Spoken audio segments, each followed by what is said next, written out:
What's up, everybody? I'm Leo Ray's Rayon. I'm Josh Glazer. And this is the Raising Glaze podcast, man. Today we're going to be talking about Bill Obrien. Now, Texans fans, please let me know how you feel about Bill Obrien. Personally, I hate the motherfucker. Nah, I'm just kidding. I try not to hate anyone. But I hate that motherfucker. Anyway, he traded away my favorite player, second favorite player, one of my favorite players, Hopkins. Now, some of y'all are gonna say, but he wanted money. He wanted his contract. He wanted his contract restructured, and he had 3 years. He's a diva. We got the fastest receivers in the NFL. We got the fastest, bro. Shut up, man. Shut the hell up. He's the best receiver in the league for the past 2 years. We traded him for a second-round pick and an old running back on a bad contract. Then we traded away the second-round pick for Brandon Cooks, who is talented, who nobody will say sucks. Do I think Brandon Cooks sucks? No. But basically, in my eyes, we literally just traded DeAndre Hopkins for Cooks. That's what it looks like, over some personal bullshit. And don't forget the great Randall Cobb. And we got Randall Cobb, okay, so now looking at our receiver core. So at first, as you can see, that pissed me off. And then we all should be doing, you have to find a positive, right? You have to find a positive. So then I started looking at it, and I say, you know what, man? You know what? We do have, pretty fast receiver group, So yeah, I understand it, But now we are here. We're here now. We don't have a first round. We didn't have a first round pick this year. When was the last time the Texans have had a first round pick? I can't remember. When they drafted Hopkins, huh? When they drafted Watson. Yeah. And so today we're going to get all into this, man. Today we're going to get into this. And, I'm saying that personally, I don't know how management is feeling. I don't know how, the owner is feeling. I don't know how y'all are feeling. But personally, I feel like this is the year that that Bill O'Brien is on the hot seat. This is his hot seat year. And let me tell you why. He's on the hot seat simply because we traded 2 or 3 first-round picks. I can't remember off the top of my mind to get Watson, which I understand. You know what I mean? Then I believe it was 2. Yeah, it was 2. It might have been 2 in a second. It might have been 2 in a second. Yeah. And then okay, so we traded away a lot of picks for Watson. Then I'm not even gonna talk about the Hopkins trade because whatever, bro. And then we traded away 2 first round picks and a second to get Laramie Tunsil.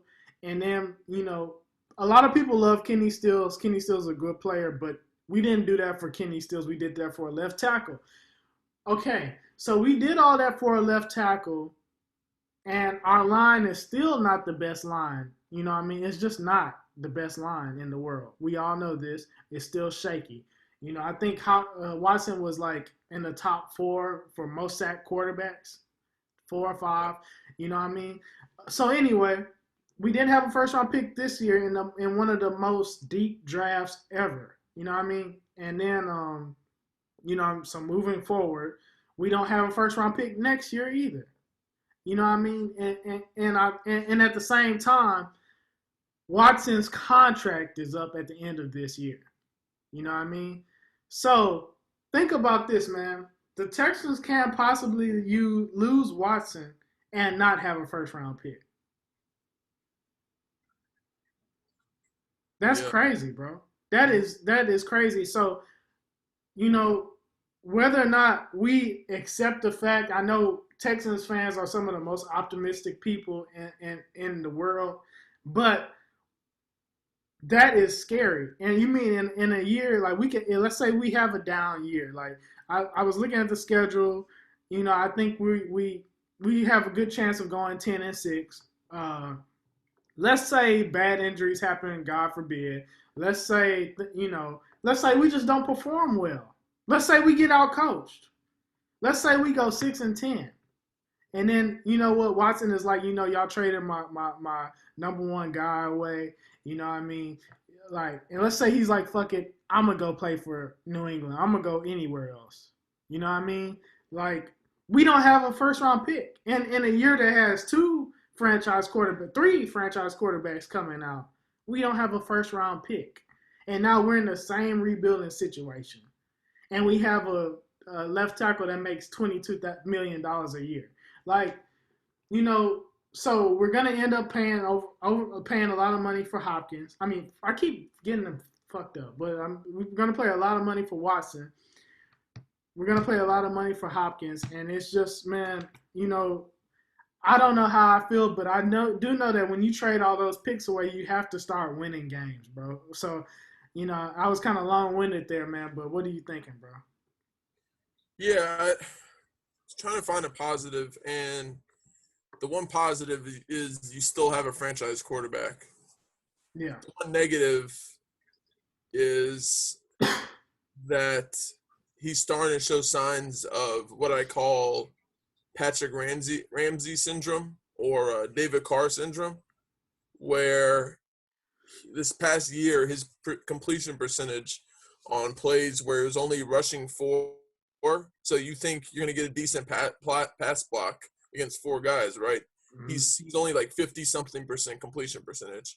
So either he's not that good, or he's starting to see the ghosts a little bit. And once you start seeing the ghosts, it's really hard not to stop seeing them, even if you go somewhere else, which is kind of a scary thought.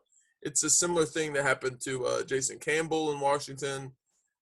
You can go through the line of quarterbacks that have started to see ghosts, and then their careers just pretty much, I don't want to think that way, but if you're looking at the roster now, I think it's the offensive line is obviously in a better place with who they have at left tackle. So you kind of just say, all right, that's money that's spent already. You can't worry about that.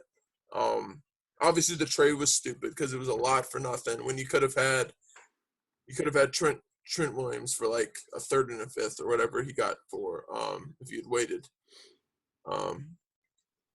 Yeah, it's the question is,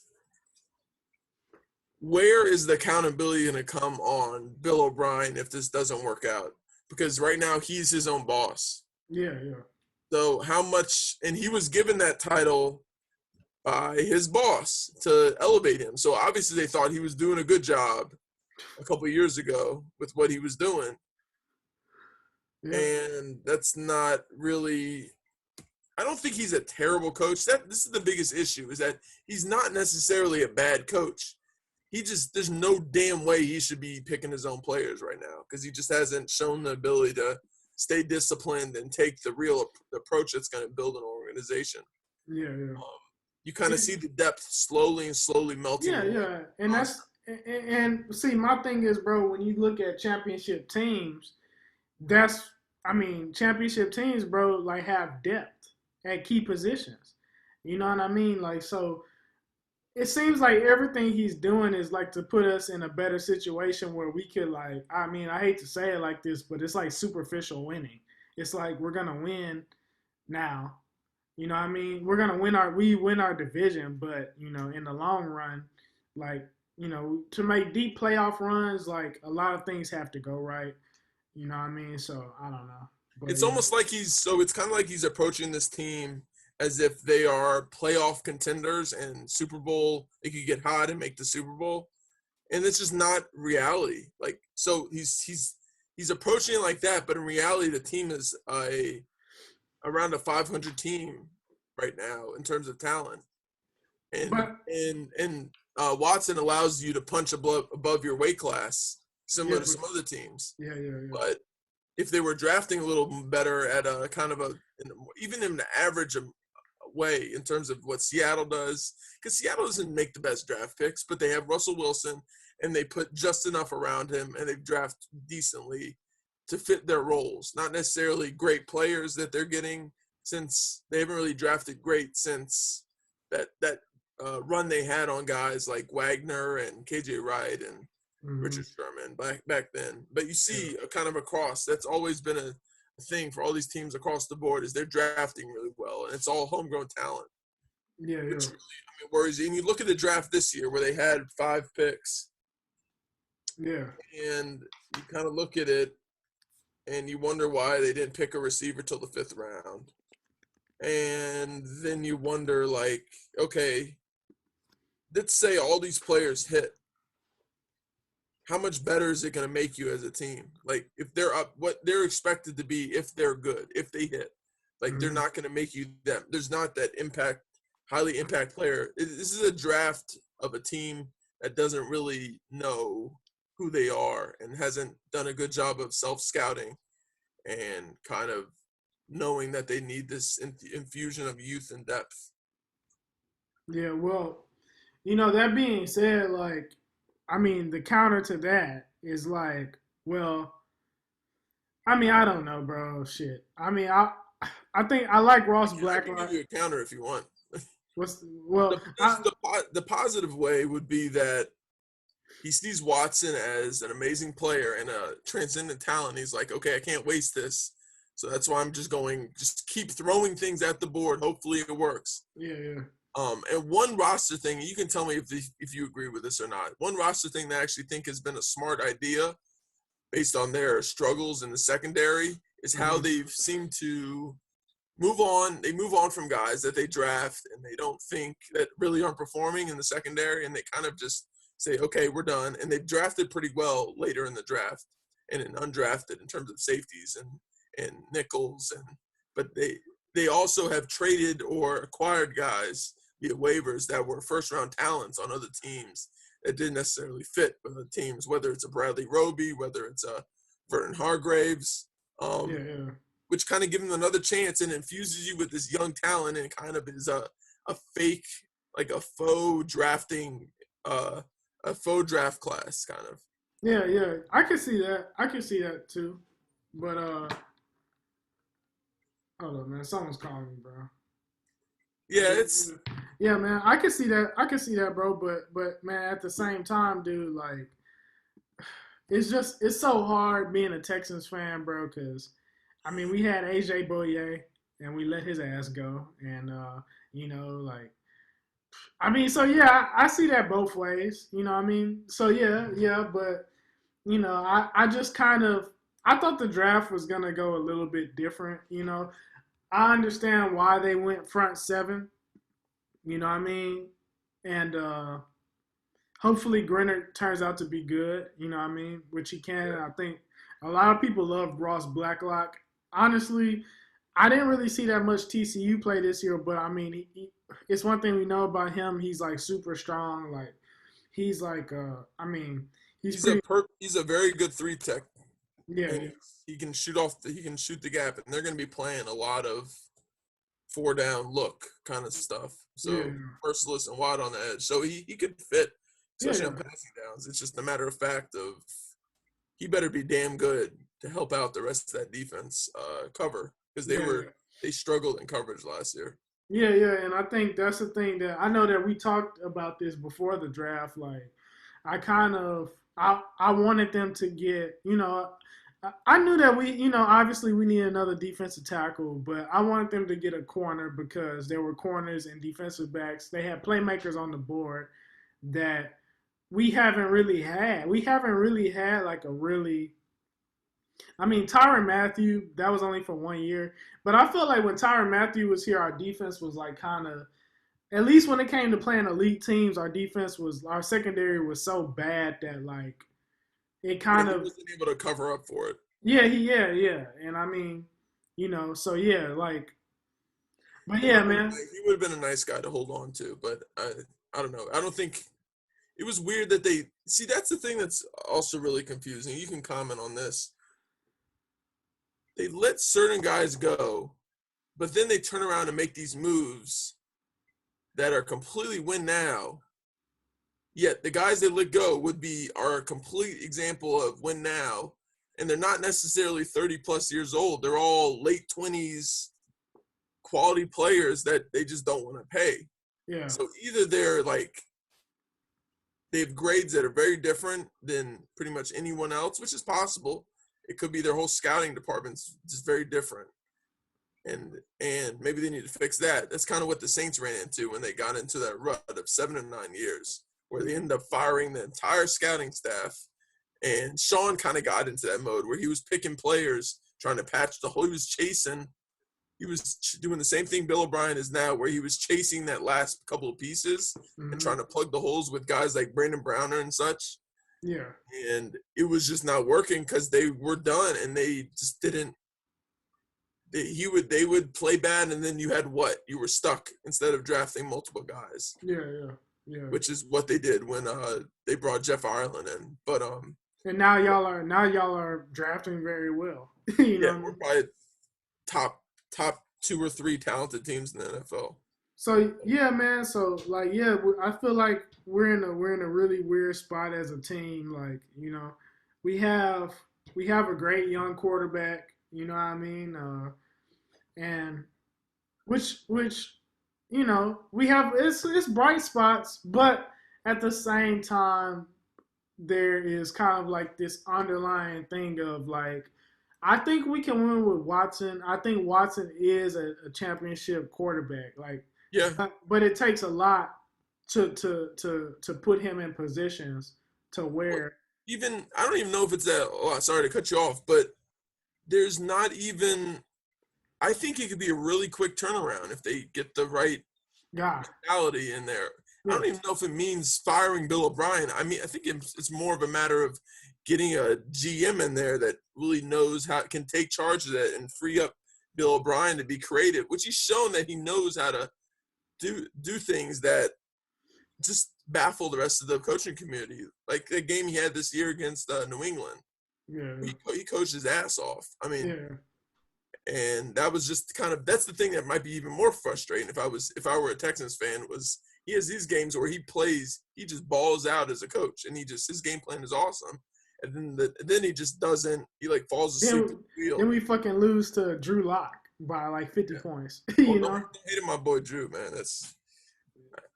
He's got a special place in my heart. For what?